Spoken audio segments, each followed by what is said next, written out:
Imagine you're 18 years old. You've just finished school. You're thinking about university, work, travel, figuring out who you are. You might feel like the date on your birth certificate, it makes you an adult, but really, your experiences make you more of a boy than a man. Then the letter arrives. It's not a bill. It's not a college offer.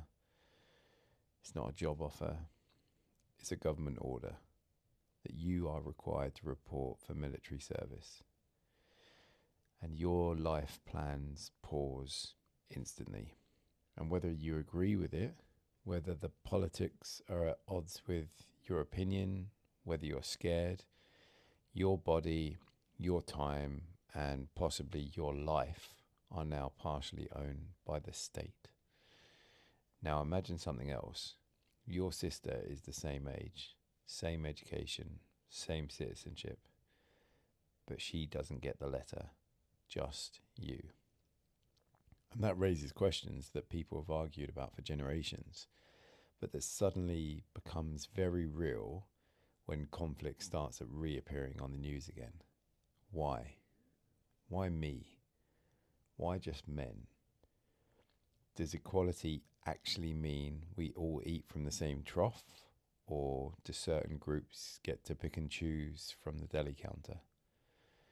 Why, in so many countries across the world, does military conscription apply almost exclusively to men? Is it biology? Is it tradition? Necessity, maybe? Or is it something else entirely? Because once you start digging into this topic, it opens up questions about equality, masculinity, duty, and the relationship between citizens and the state. And none of the answers are quite as simple as they first appear. So this is The Men We Are, a podcast for men who are trying to understand themselves a little better, and the ones who sometimes feel like expectations placed on them are a little bit confusing, a bit contradictory, and occasionally a bit invisible. And each episode we explore something about masculinity, identity, or modern life that most men feel but don't always stop to analyse and understand fully. And today we're talking about something that sits right at the intersection of politics, ethics, and gender. And that's military conscription, widely known as the draft. Now, this topic, it becomes particularly relevant whenever international tensions rise. And right now, the world isn't short of that, because in the Middle East, they're currently kicking the shit out of each other. In Eastern Europe, Ukraine and Russia have been knocking the shit out of each other for the last 4 years.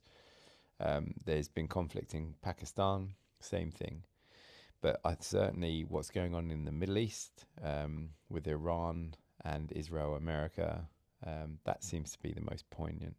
So conflicts in places like the Middle East and Eastern Europe have once again made people ask questions about defense, security, and what citizens actually owe their countries.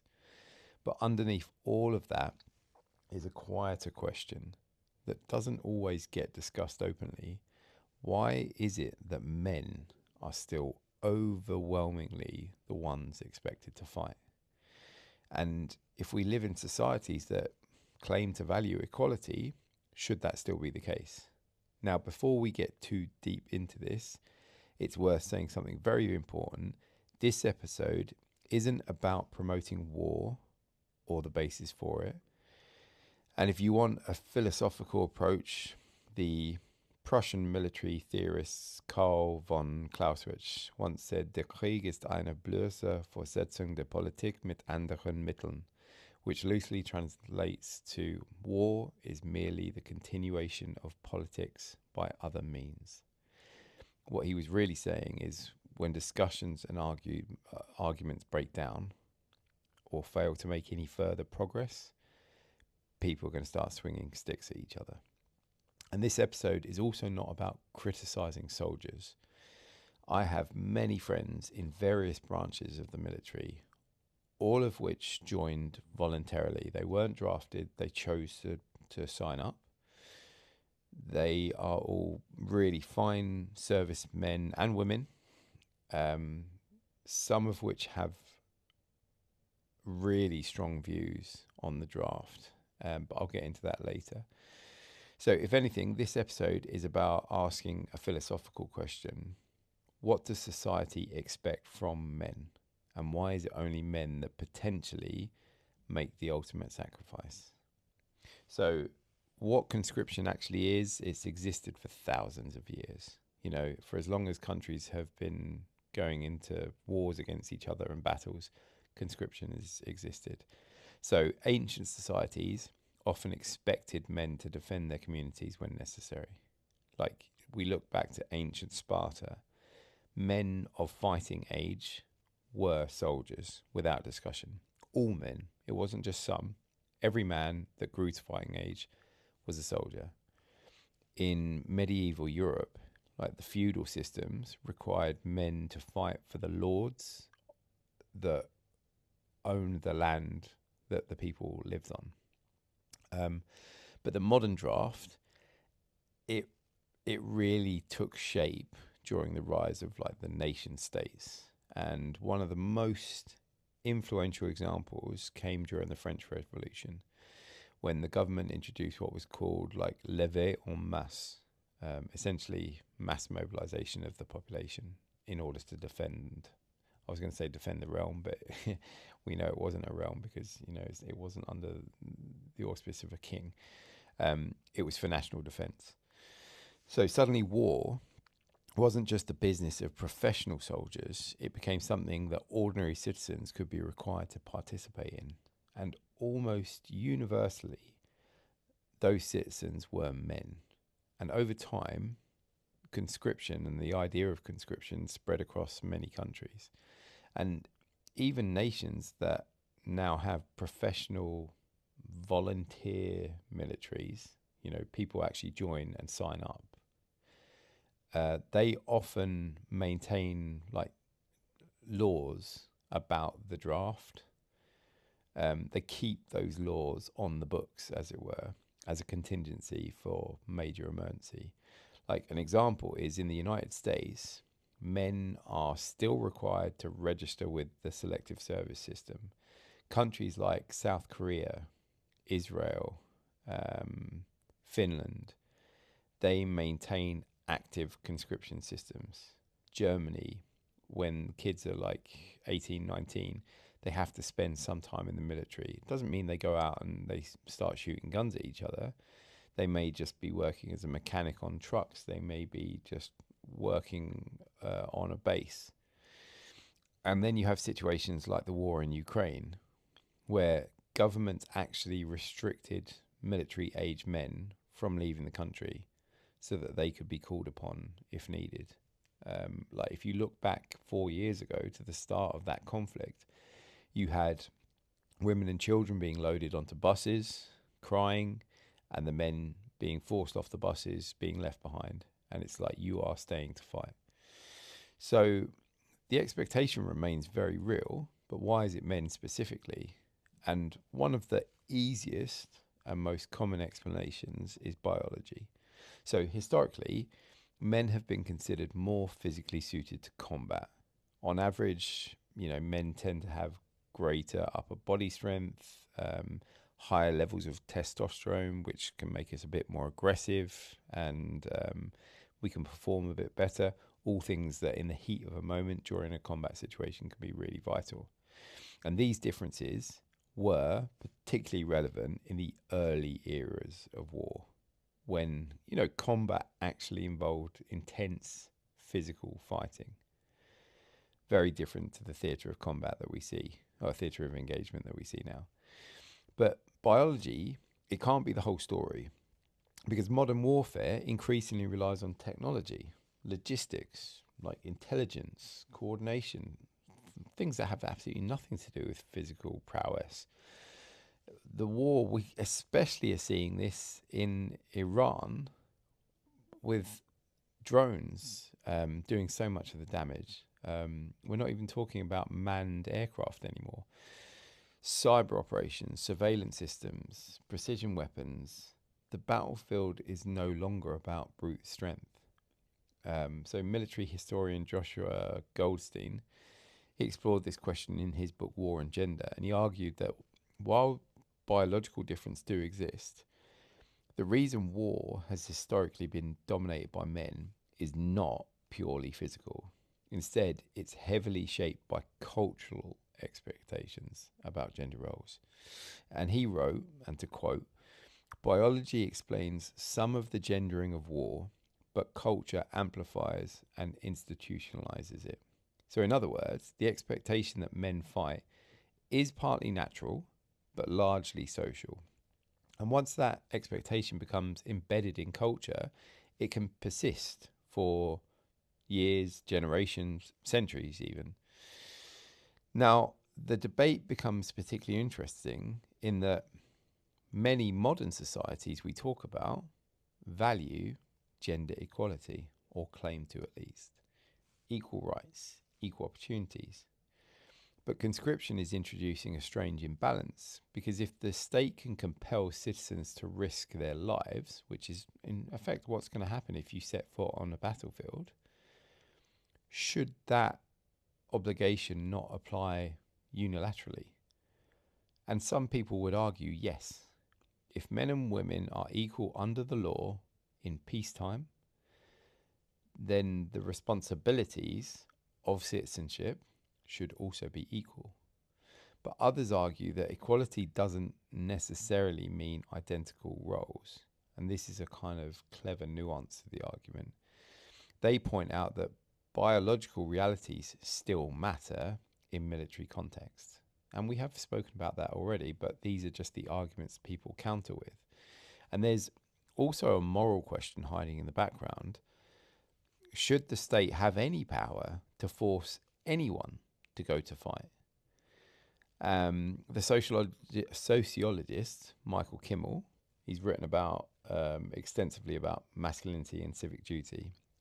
And in his research on gender expectation, he noted something fairly interesting, that across cultures, masculinity has been tied to the willingness to risk one's life in service of others. So what we're saying is, in order to be, the genuine article, a real man, you have to be willing to lay down your life, or risk it at least.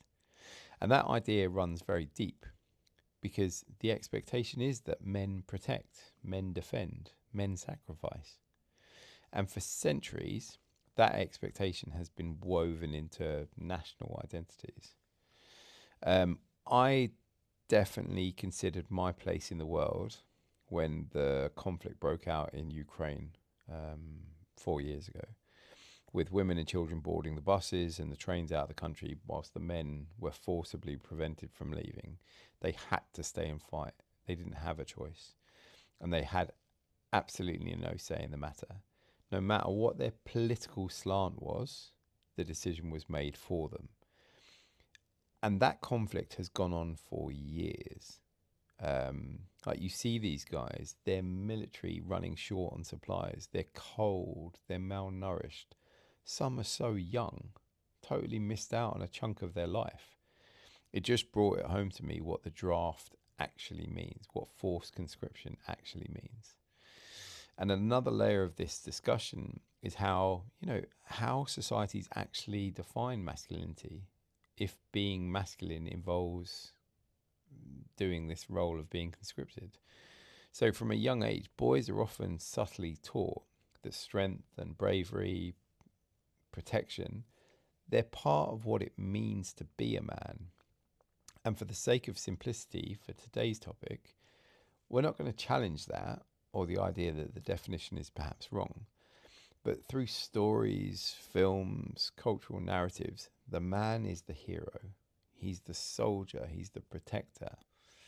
And psychologist Carol Gilligan once wrote about how societies assign these moral expectations differently to men and women. She argued that men are often socialized towards ideals of duty and justice, but women are socialized towards care and relational responsibility. Very, very, very different roles.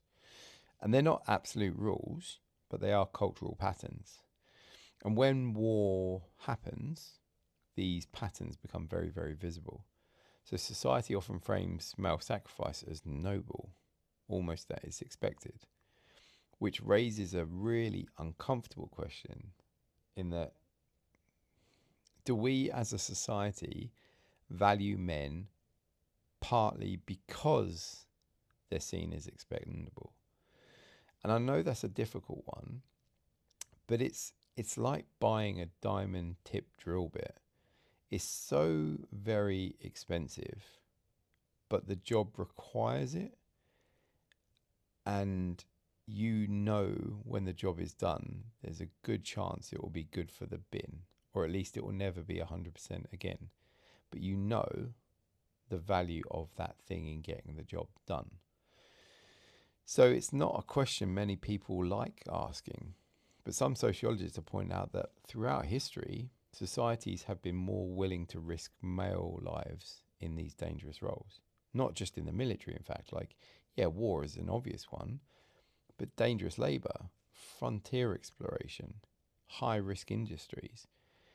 It doesn't necessarily mean men are valued less, but it does suggest that male sacrifice has been normalised. But it's worth noting that not every country limits conscription to men, and one of the most well-known examples is Israel, where both men and women are required to perform military service, although there is still inequality within equality, as the roles that the two genders perform and the duration can differ. More recently, some European countries have started debating similar topics, similar policies, not similar topics. Norway became the first NATO country to introduce gender-neutral conscription. So they're saying if we're equal in peacetime, we're equal in war footing. And Sweden, they followed with a very, very similar system. Two countries are sat next to each other. They obviously jumped off each other. And these changes reflect like a broader societal shift towards viewing military service as a civic responsibility of every citizen rather than just a male duty. But the debate remains controversial because equality in principle doesn't automatically solve the ethical dilemma. The deeper question will still remain: should anyone be forced to fight? And I have heard over the years some utter nonsense remarks surrounding the debate of conscription from the viewpoint that the military should just be happy with whatever they get. And for me, it's pretty ignorant and just plain wrong, to be honest. Now, as a pilot, the majority of my friends in the armed forces are in the Air Force. And to be a pilot in the Air Force, you're never going to be conscripted. You're never going to be drafted in because the qualification criteria are always kind of tip of the spear type thing.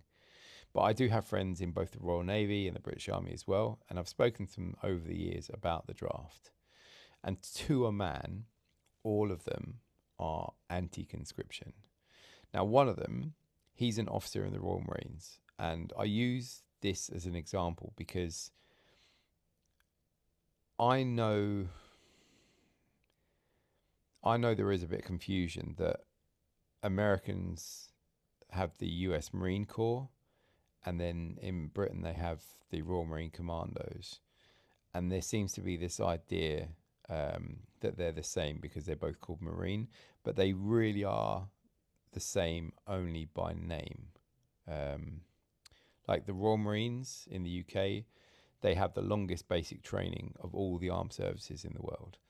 And rather than just producing lots of soldiers that are a bit trigger happy, the Royal Marine Commandos produce thinking soldiers.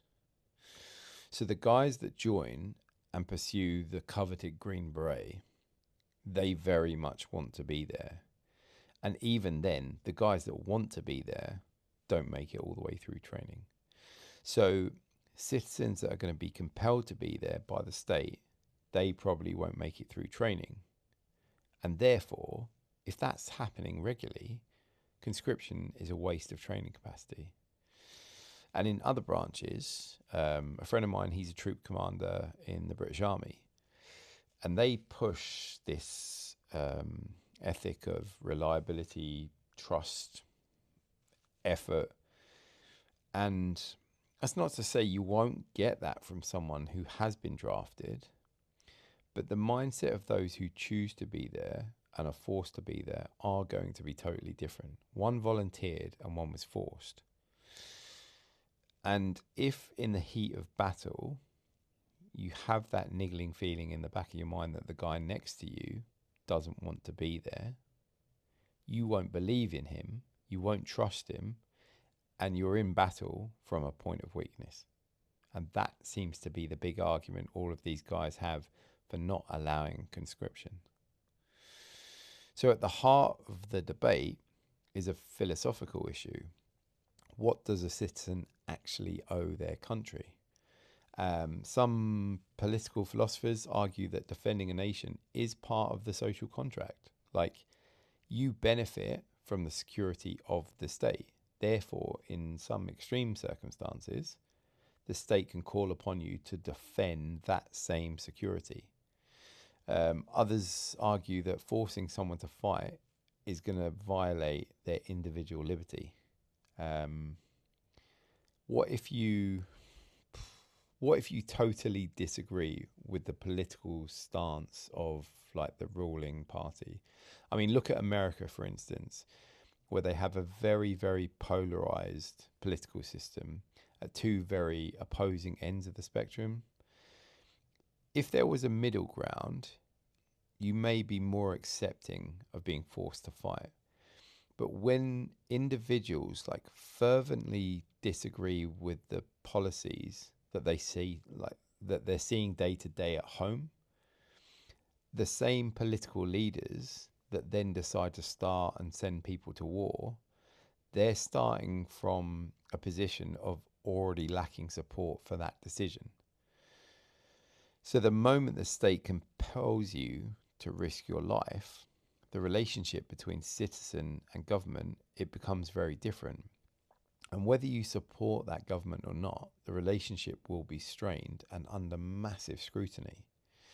And history has shown that conscription can become deeply controversial when wars themselves are unpopular.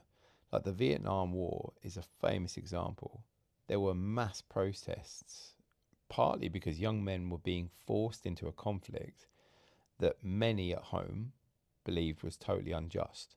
They were being forced to go and fight on the other side of the world in a battle, in a scenario they just totally disagreed with. So the draft sits at a strange intersection of ethics. It's duty meeting freedom, meeting survival. Which brings us back to the central question of the episode. Why men? Well, in truth, as we've established, it is partly biology. There's a lot of tradition, and it's partly cultural ideas about masculinity and protection. But as societies move towards gender equality, the logic, or I suppose the debatable logic, it becomes harder to ignore. If the responsibilities of citizenship are equal, then the risks should be equal too. Or perhaps the more radical question is, should modern societies move away from conscription entirely? Like professional volunteer militaries are the norm in most countries. But governments often keep the draft laws in reserve, as we said, for worst case scenarios. Because history has shown that large scale wars can demand enormous numbers of soldiers very, very quickly. So that means the debate isn't going anywhere anytime soon. And God, one of the things I find fascinating about this topic is how quickly it moves from politics into something more personal. Because behind every statistic about conscription is an individual life. Like an 18-year-old with plans, dreams, relationships, ambitions. And suddenly those plans can be interrupted by forces so much bigger than themselves. And for centuries, those interruptions have mostly happened to men. And whether that reflects fairness, necessity, or just historical momentum, is still an open question. But conversations like this remind us of something really important, that masculinity isn't just about personality traits or our lifestyle choices. It's also about the roles society is quietly expecting of us as men, and the things we're expected to do and step into when things get difficult. As we said, the protector, the defender. Really, what we're asking for men to do is stand in harm's way. And whether those expectations should change or evolve or remain at all, that's something every generation has to decide for itself. But at the very least, it is worth asking the question and having the debate. Because once you start thinking about it, the draft debate isn't just about war, it's about citizenship, equality, and what we believe men are ultimately responsible for in the societies that we live in.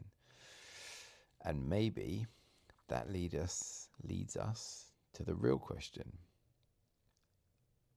And therefore, it's not whether men should be the ones who fight, but why we as a society have always assumed they would. And that's it. Again, I hope the grey matter is working. I hope there's some food for thought in there. I thought this was particularly topical and poignant, given what's going on in the world at the moment. And I hope it's just unlocked some thoughts for you to have a think about. So as ever, I wish you a good few days, and I'll catch you on the next episode. And until then, I wish you the best of luck.